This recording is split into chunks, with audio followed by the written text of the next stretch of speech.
Convergent Validity of a Brief and Long Temporal Discounting Survey by Maria Yagi.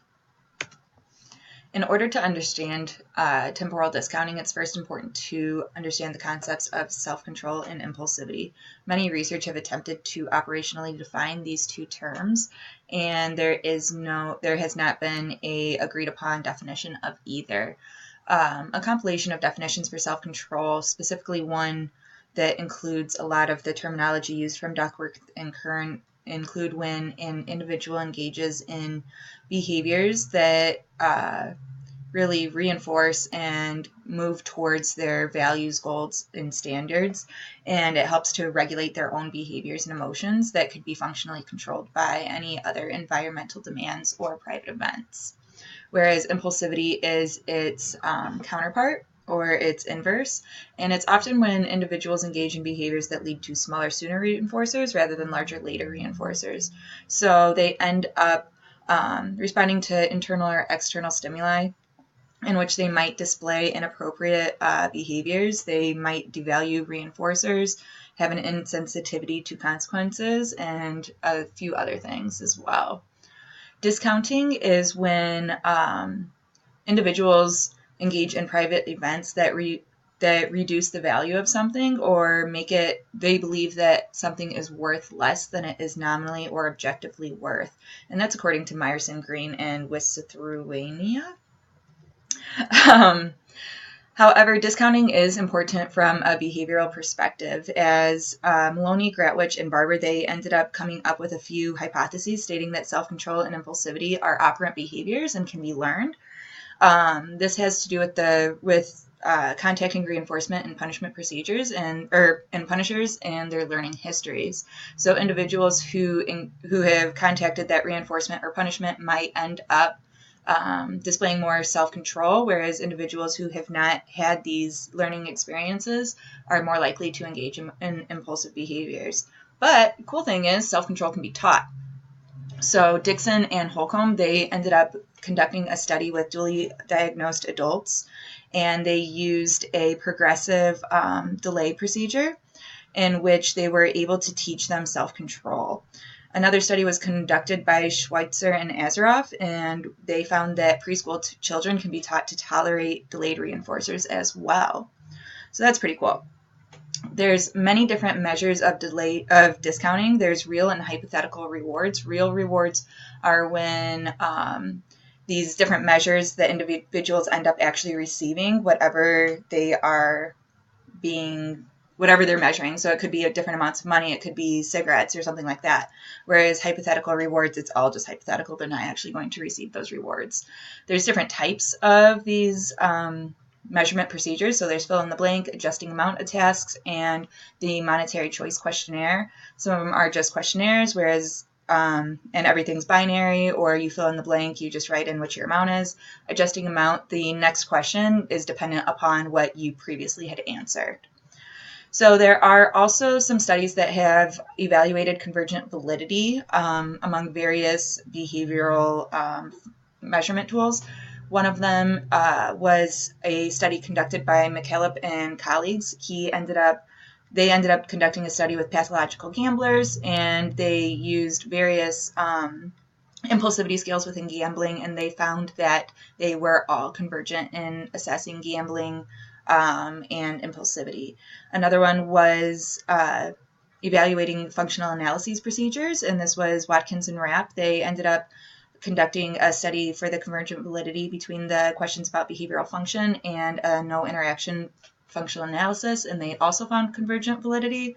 And then Duckworth and Kern, they ended up doing a meta-analysis across 4 different self-control measures and found convergent validity amongst all of them.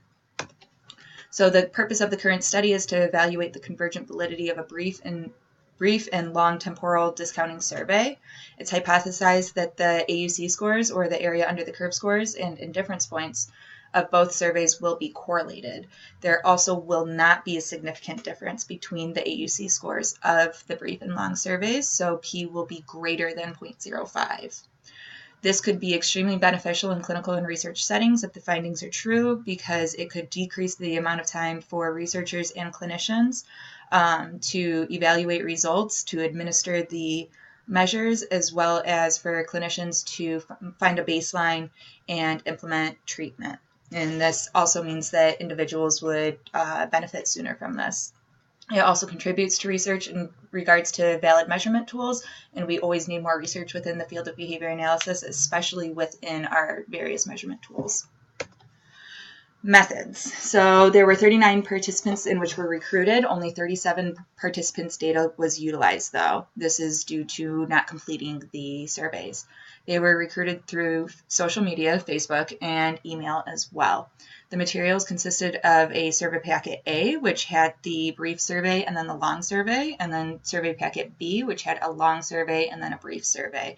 And we'll get into that.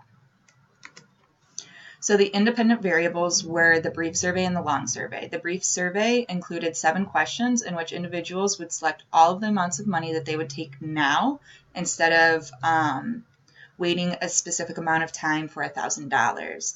So the various times, which was each question, was 1 week, 2 weeks, 1 month, 6 months, 1 year, 3 years, and 10 years. And the range of values for the money was between $1 and $1,000 with various increments in between. The long survey was, would you rather have a certain amount of money now or wait X amount of time for $1,000?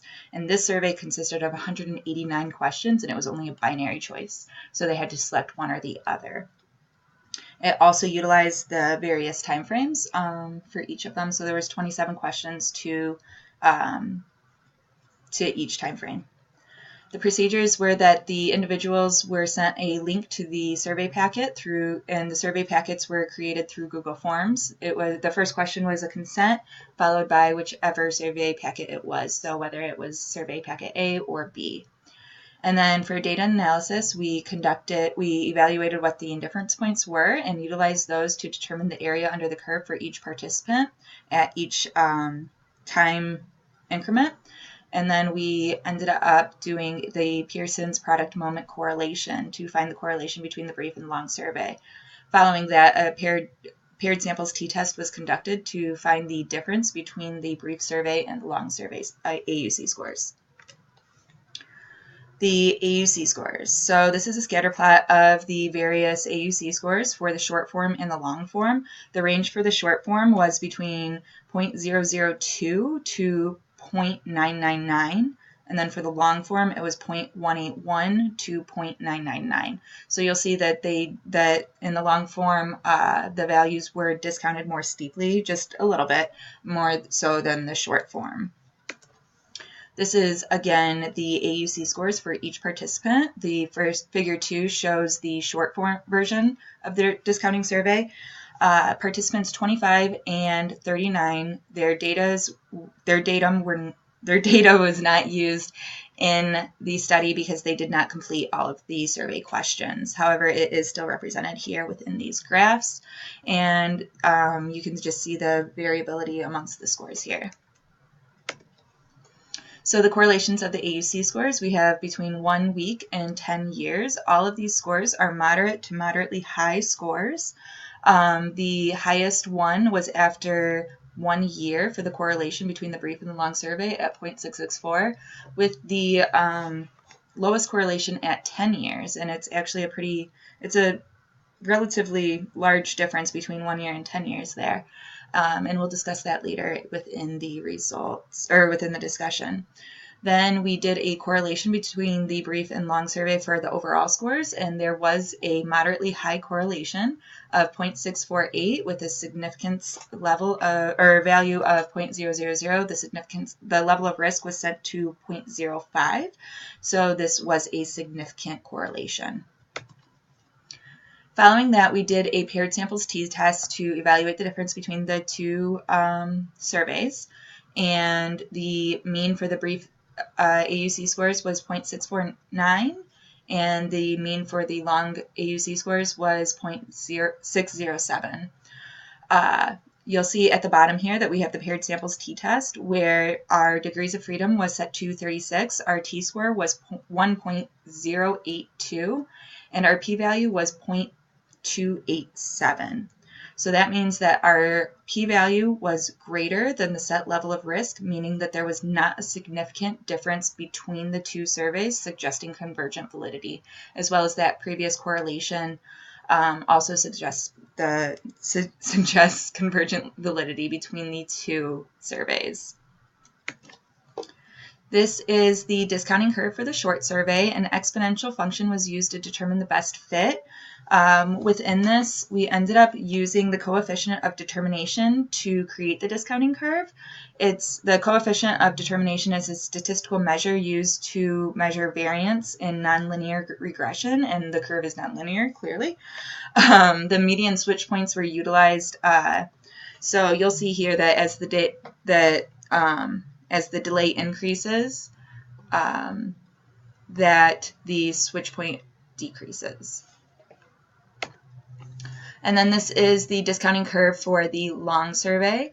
And again, the exponential function was used because it was the best fitting curve here. And you'll see that there was a slight difference between the long survey and the short survey curves. So as the delay increased, the distance between the curves also increased, but the slope of the curves was fairly similar here. Discussion. Convergent validity. There was convergent validity between the two surveys, so that was a really awesome finding. It supports our hypothesis, or it confirms our hypothesis that there is convergent validity between the brief survey and the long survey.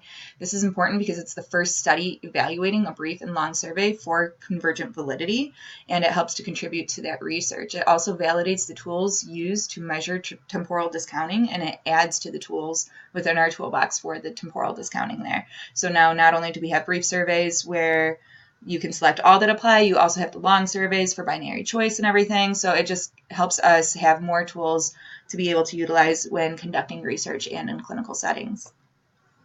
So this is also the shortest validated questionnaire for temporal discounting. This can be extremely beneficial within the clinical and research settings, as was stated in the purpose, because it can reduce the amount of time in which researchers and clinicians need to administer and evaluate these questionnaires. It also helps clinicians be able to establish a baseline sooner, implement intervention sooner, and then we can see hopefully improved and increased appropriate behaviors from that. There were some limitations within the study. So there were only 7 questions in the brief survey. However, there's still many selections that needed to be made and a lot of reading, because there was values between 1 and 1,000 for the monetary choices, and they had to select all of the values that they would rather take now than waiting for $1,000 for a certain amount of time. And depending on how impulsive the individual is, if they're more, or if they demonstrate more self-control, then that's going to require more selections and more reading. Also, not all participants completed the survey packets. We lost 2 participants, or we didn't utilize their data because one of the participants only completed the consent form. They didn't complete any of the other questions. They could have scrolled through and decided that it was too many questions, or it could have been something else. We're not sure if the loss of these participants was due to attrition or fatigue. The actual cause is unknown, but it could have been either, and that affects our validity here.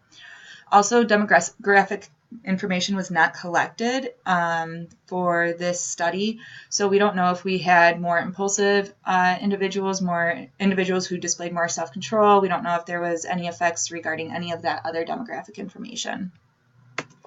So future studies should conduct this with various populations. It would actually be really beneficial if they looked at individuals with more impulsive characteristics, like pathological gamblers, people who have ADHD, drug addicts, smokers, and whatnot, and see if it's still a valid measure across between the long survey and the short survey for these various populations. Also, we should look at the shorter delays in time between 3 and 10 years. As we saw within the results, there was a larger difference between the correlations between 1 year and 10 years. So including more shorter delays in that time could help us further understand the discounting within that. Also, looking at paper and pencil versus online could be beneficial, and see if there's any differences between that. We want to make sure that this study is valid across all modes of administration. And then also looking at only a single choice within the brief survey, because maximizing choice is an antecedent modification that is utilized to decrease problem behaviors. So limiting that. Thank you for your time, and I hope you enjoy.